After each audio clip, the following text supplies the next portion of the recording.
Vamos a tratar en esta ocasión con todos ustedes el tema titulado Nuestra confianza en Dios debe ser genuina.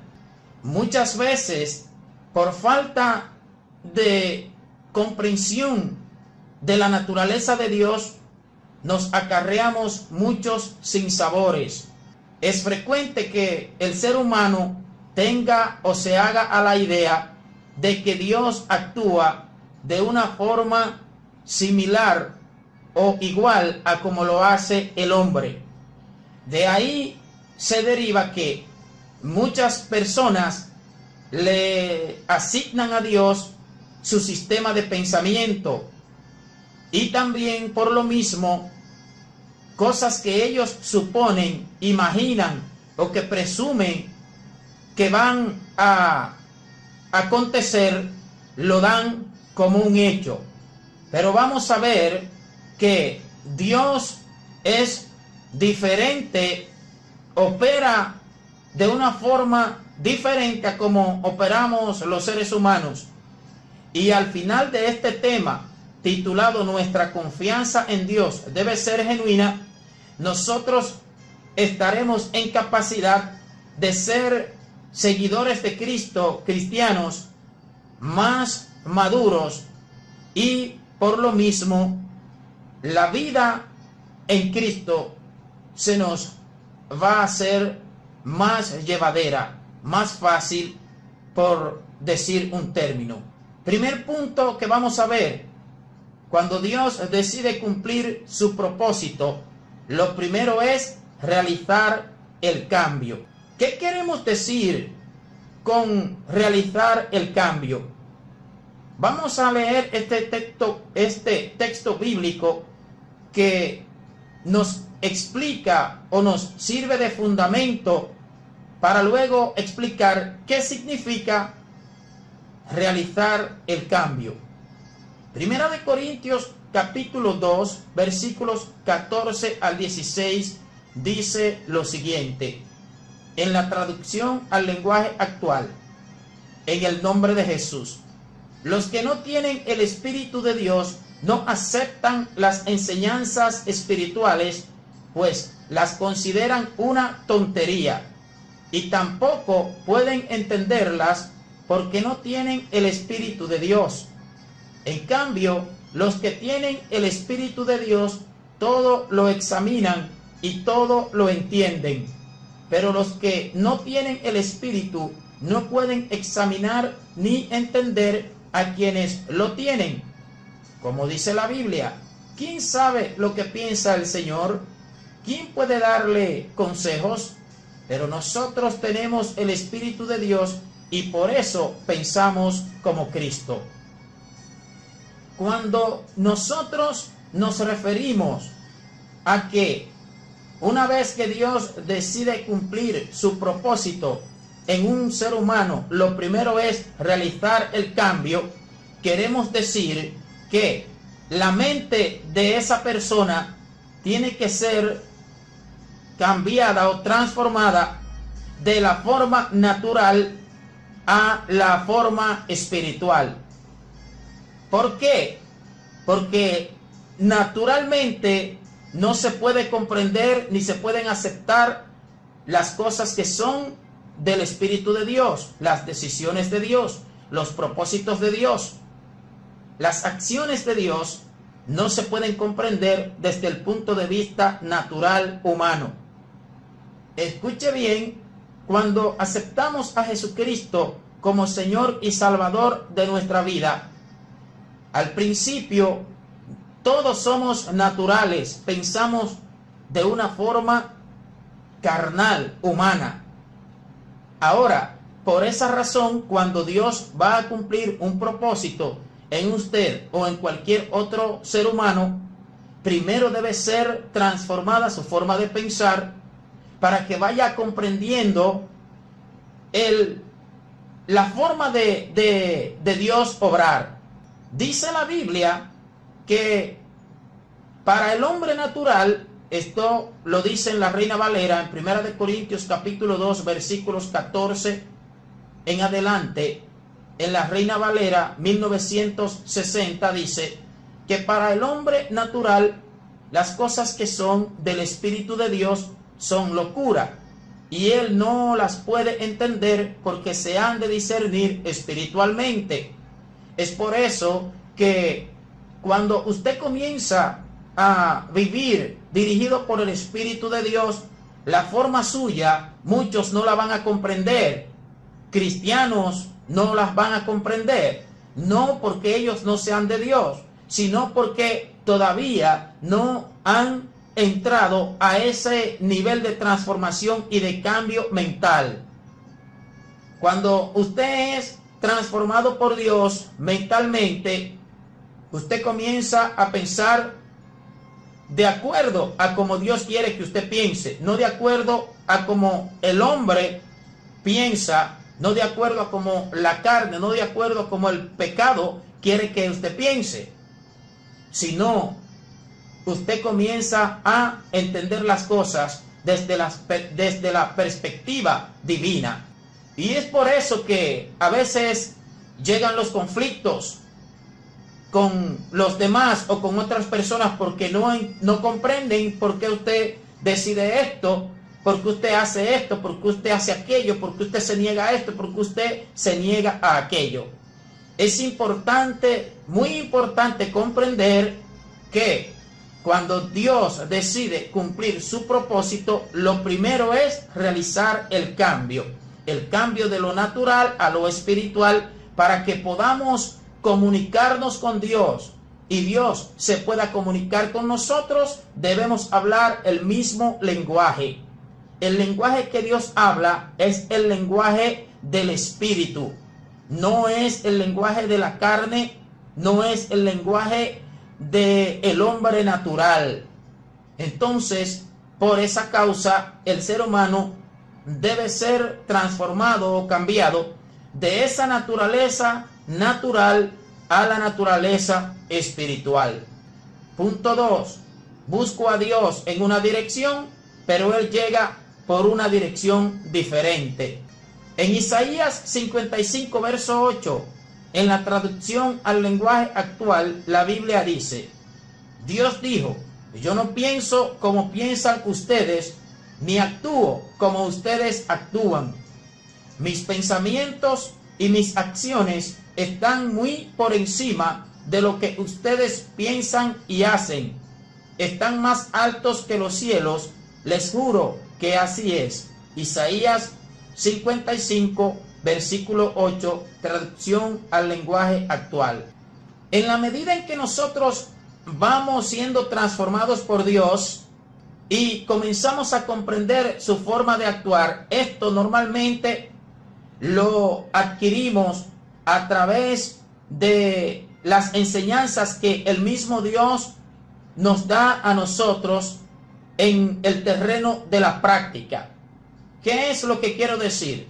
Para Dios enseñarnos que Él no piensa como pensamos nosotros, que sus pensamientos son diferentes, normalmente Él permite que nosotros esperemos que Él va a actuar de una forma o de otra, que Él va a venir en una dirección determinada. Él permite que nosotros pensemos eso, que nos aferremos a eso, y sin embargo, cuando acontece la realidad de los hechos, Dios viene por una dirección diferente. Lo que nosotros esperábamos que Él iba a hacer por una vía o con un medio determinado, Él o no lo hace o lo hace con otro medio muy diferente al que nosotros estábamos esperando. ¿Qué busca Dios con esto? Llevarnos a nosotros a que comprendamos que Él no tiene límites y que nosotros no podemos encasillar a Dios en ningún marco. No podemos decir que Él va a hacer una cosa así, de esta manera o de otra, y que no hay otra forma de Él hacerla. ¿Por qué? Porque Dios es infinito, es limitado. Por ejemplo, usted puede esperar o creer que Dios le va a suplir una necesidad, permitiéndole conseguir los recursos financieros que demanda el suplimiento de la misma. Tal vez Dios no lo hace así, sino que le manda exactamente o específicamente lo que usted necesita. Así Dios le enseña o nos enseña que sus pensamientos no son nuestros pensamientos. Punto 3. Dios es nuestro socorro. Dice el Salmo 60, versículos 11 y 12. La ayuda humana resulta inútil. Ayúdanos a vencer al enemigo, Dios nuestro. Tú los vencerás, con tu ayuda saldremos victoriosos. Dios es nuestro socorro. Este es otro punto que con frecuencia lo tenemos que aprender por la práctica. A veces ponemos nuestra confianza en un empleo, por ejemplo. Otras veces ponemos nuestra confianza en alguien que nosotros entendemos que nos puede ayudar. Otras veces ponemos nuestra confianza en un medio u otro. Y cuando Dios decide enseñarnos a nosotros que nuestra confianza es en Él, que tenemos que ponerla, por eso el tema dice: nuestra confianza en Dios debe ser genuina. ¿Qué hace el Señor entonces? Bloquea todos esos medios para que, si nosotros decimos que confiamos en Él, sea de una forma genuina, que sea en Él absolutamente que confiemos. Y eso, repito, Dios lo hace, nos lo enseña, ¿cómo? Cerrando todas las vías en las cuales nosotros teníamos nuestra esperanza. A veces usted está esperando y está confiando en que sus necesidades van a ser suplidas por un familiar que usted tenga en el extranjero, mediante el envío de remesas. Pero Dios, en sus planes, dice que no, que Él le va a enseñar a depender y a confiar en Él total y absolutamente. ¿Qué va Él a hacer entonces? Va a impedir que esa persona le envíe a usted ese dinero. Y así sucesivamente.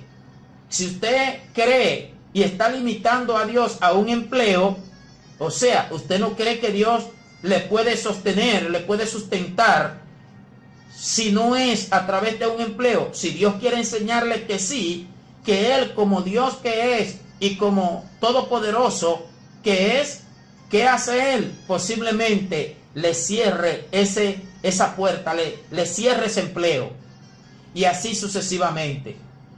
Y de esa forma vamos aprendiendo de parte del mismo Dios, a través de esas enseñanzas que Él trae a nuestra vida, vamos aceptando y aprendiendo que Él es nuestro socorro. Ciertamente Dios usa los medios visibles para suplirnos las necesidades.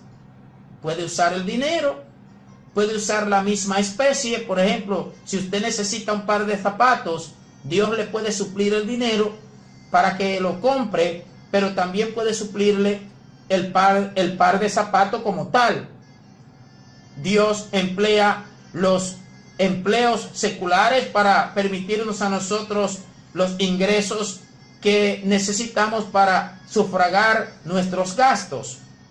Dios emplea y pone en el corazón de personas para que nos ayuden, que nos den una ofrenda en un momento determinado, que nos regalen algo en un momento determinado. Quiero decir, todo lo que existe, Dios lo emplea para hacer su voluntad. Pero yo tengo que tener mi confianza puesta en Dios, no en el medio que Dios usa. Aun cuando yo esté dependiendo o reciba los ingresos por vía de un empleo, mi confianza no debe estar cimentada en el empleo, sino en Dios, que me permite a mí ese empleo. Aun cuando alguien me pueda estar ayudando de parte de Dios, mi confianza tiene que estar no en esa persona que me está ayudando, sino en Dios, que está empleando a esa persona para ayudarme.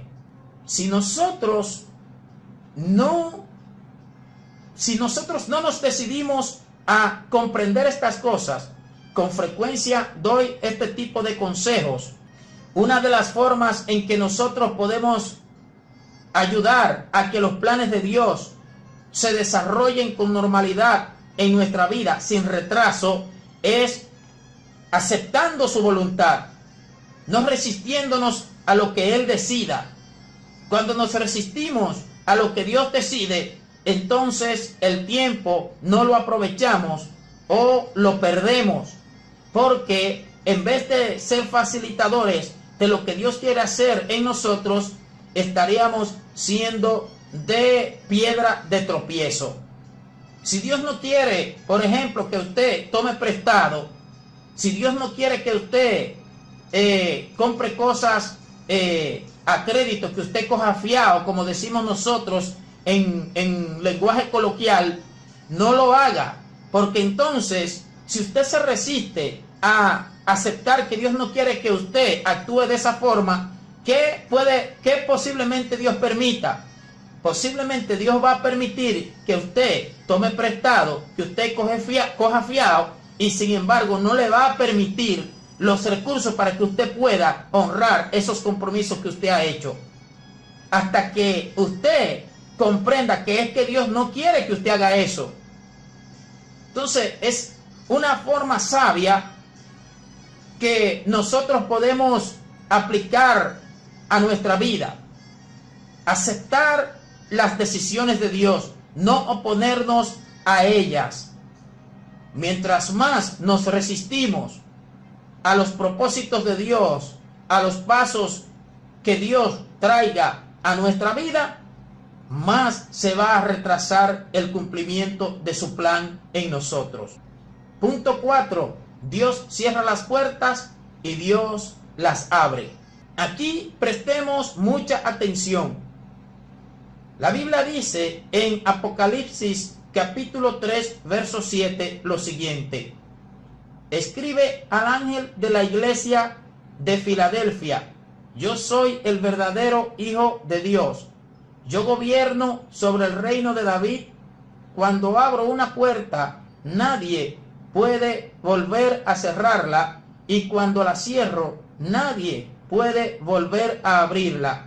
Ahora escucha lo que voy a decir.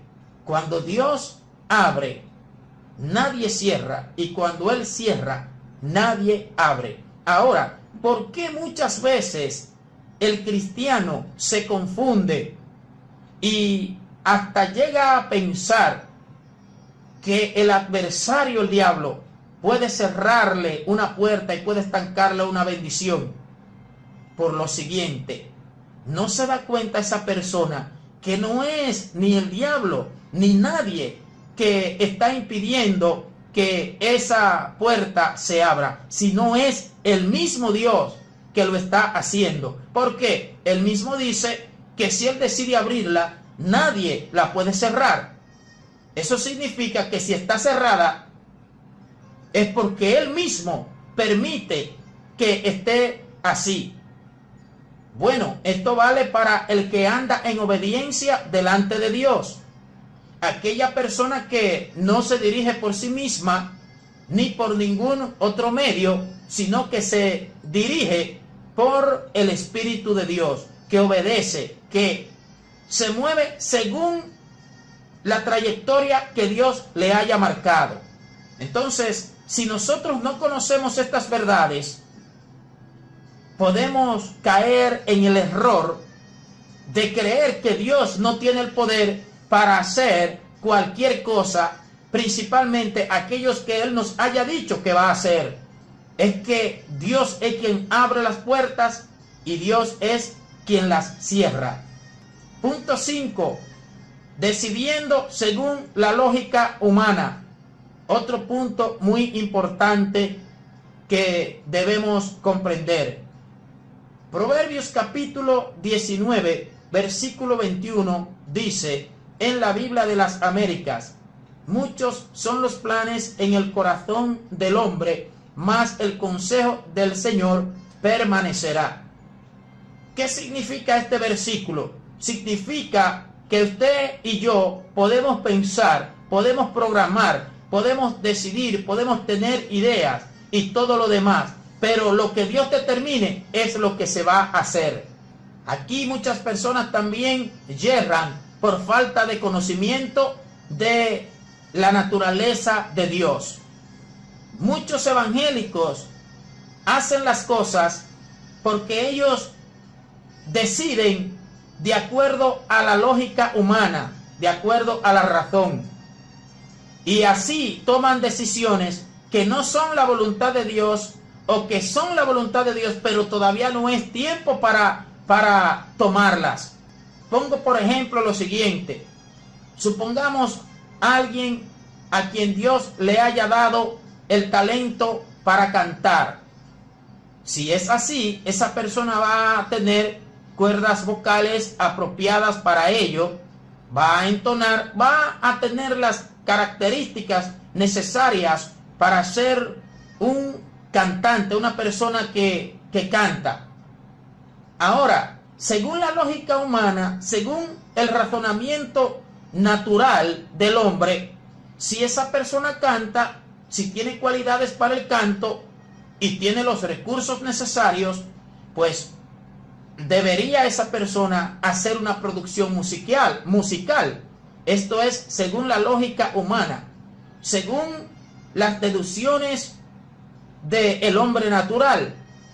Pero cuando nos vamos a la forma de Dios operar, si le preguntamos a Dios si Él está de acuerdo con que esa persona haga esa producción musical, posiblemente Dios diga que todavía no es tiempo. ¿Por qué? Porque cuando de Dios se trata, no es la lógica humana la que determina sus acontecimientos, ni es la razón del hombre, ni es la deducción del ser humano la que determina o dirige las decisiones de Dios. Dios tiene sus propios criterios, tiene sus propios parámetros de acuerdo a su naturaleza y características que le dirigen a Él a tomar las decisiones que Él toma y a ejecutar lo que Él ejecuta. Como dice Isaías 55, verso 8, yo no pienso como piensan ustedes, ni actúo como ustedes actúan. Mis pensamientos y mis acciones están muy por encima de lo que ustedes piensan y hacen. Están más altos que los cielos, les juro que así es. Entonces, por eso era que decíamos al principio que es importante que nosotros seamos cambiados de la forma natural de pensar a la forma espiritual, a pensar según el Espíritu de Dios. Una persona que esté siendo transformada o haya sido transformada por parte del Espíritu de Dios, entiende que Dios no decide según la lógica del hombre. Y aquí es importante también entender esto. Si nos resistimos a aceptar estas verdades, ¿cómo lo vamos a aprender? Lo vamos a aprender por experiencia. ¿Qué significa aprenderlo por experiencia? Ya lo había dicho antes. Dios va a permitir que tomemos decisiones, que iniciemos cosas, proyectos, que nos pongamos en ciertas direcciones a caminar, y no va a permitir que tengamos éxito hasta que nosotros, reflexionando y reflexionando, comprendamos que es que Dios no actúa según la lógica humana. Y entonces nosotros debemos entender esto, porque así nos ayudaría esto a nosotros a ser facilitadores del plan de Dios para nuestra vida, que es el punto que viene a continuación. ¿Cómo puedo evitar retrasos en el plan de Dios para mi vida? Eclesiastés capítulo 3, versículo 1 dice: hay un tiempo señalado para todo y hay un tiempo para cada suceso bajo el cielo. Eso significa que aun cuando la voluntad de Dios haya determinado una X decisión, eso tiene un tiempo específico en el cual Dios tiene programado o pensado ejecutarlo. Como decía en el ejemplo anterior, pueda que en los planes de Dios, esa persona que Él le ha dado el don de canto, pueda que en los planes de Él, de Dios, esté que esa persona haga una producción musical. Pero eso es en el tiempo de Dios. No es que se va a decidir eso ni se va a ejecutar por el simple hecho de que se tenga el talento. Porque la voluntad y el tiempo de Dios es más importante que el talento, que la decisión y que los recursos que el ser humano pueda tener. Hay cosas que a veces se hacen que no son la voluntad de Dios, aunque Él la permita. Por ejemplo, la Biblia nos habla del caso de Sara y Agar. La Biblia explica en el Nuevo Testamento que el nacimiento de Ismael que tuvo Abraham con esta esclava Agar, dice la Biblia que no fue voluntad de Dios, que no fue según el espíritu que este muchacho nació, que nació según la carne, fue voluntad humana. Hay muchas cosas que acontecen que son producto de nuestras propias decisiones, porque no es el tiempo de Dios.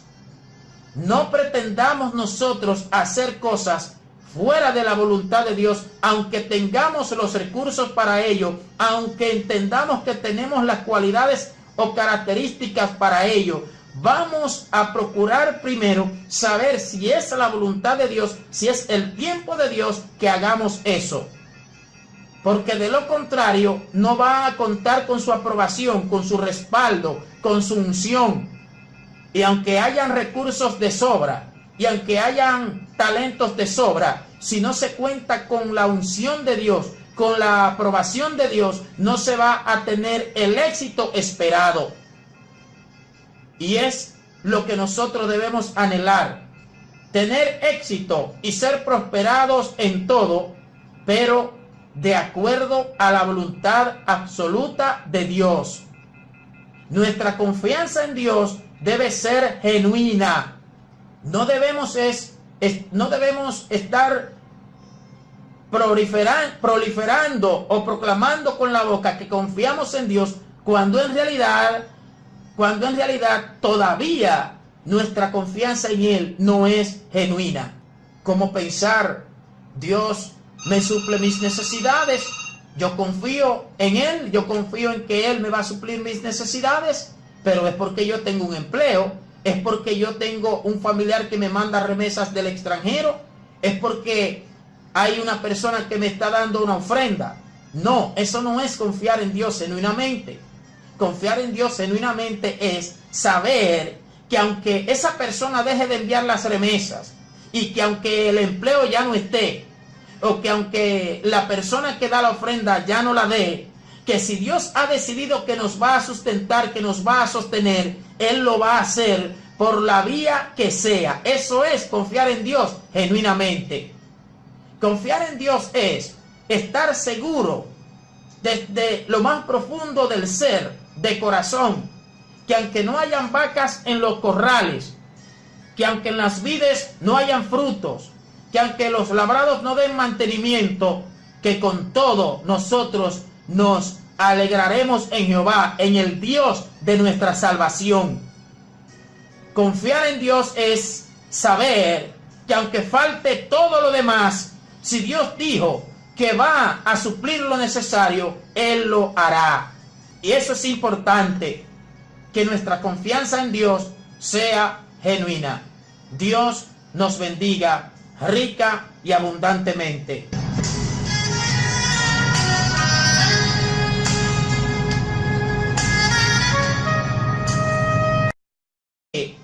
Muchas personas le asignan a Dios su sistema de pensamiento y también por lo mismo cosas que ellos suponen, imaginan o que presumen que van a acontecer, lo dan como un hecho. Pero vamos a ver que Dios es diferente, opera de una forma diferente a como operamos los seres humanos. Y al final de este tema, titulado Nuestra confianza en Dios debe ser genuina, nosotros estaremos en capacidad de ser seguidores de Cristo, cristianos, más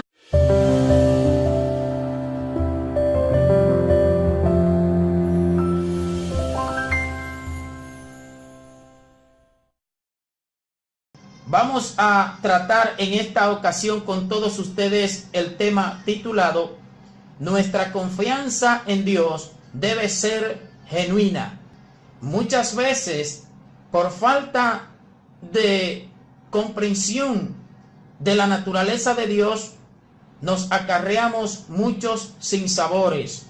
Es frecuente que el ser humano tenga o se haga a la idea de que Dios actúa de una forma similar o igual a como lo hace el hombre. De ahí se deriva que somos maduros y por lo mismo la vida en Cristo se nos va a hacer más llevadera, más fácil, por decir un término. Primer punto que vamos a ver: cuando Dios decide cumplir su propósito, lo primero es realizar el cambio. ¿Qué queremos decir con realizar el cambio? Vamos a leer este texto bíblico que nos explica o nos sirve de fundamento para luego explicar qué significa realizar el cambio. Primera de Corintios capítulo 2, versículos, tenemos el Espíritu de Dios y por eso pensamos como Cristo. Cuando nosotros nos referimos a que una vez que Dios decide cumplir su propósito en un ser humano, lo primero es realizar el cambio, queremos decir que la mente de esa persona tiene que ser cambiada o transformada de la forma natural a la forma espiritual. ¿Por qué? Porque naturalmente no se puede comprender ni se pueden aceptar las cosas que son del Espíritu de Dios, las decisiones de Dios, los propósitos de Dios. 14 al 16 dice lo siguiente, en la traducción al lenguaje actual: en el nombre de Jesús, los que no tienen el Espíritu de Dios no aceptan las enseñanzas espirituales, pues las consideran una tontería, y tampoco pueden entenderlas porque no tienen el Espíritu de Dios. En cambio, los que tienen el Espíritu de Dios todo lo examinan y todo lo entienden, pero los que no tienen el Espíritu no pueden examinar ni entender a quienes lo tienen. Como dice la Biblia, ¿quién sabe lo que piensa el Señor? ¿Quién puede darle consejos? Pero nosotros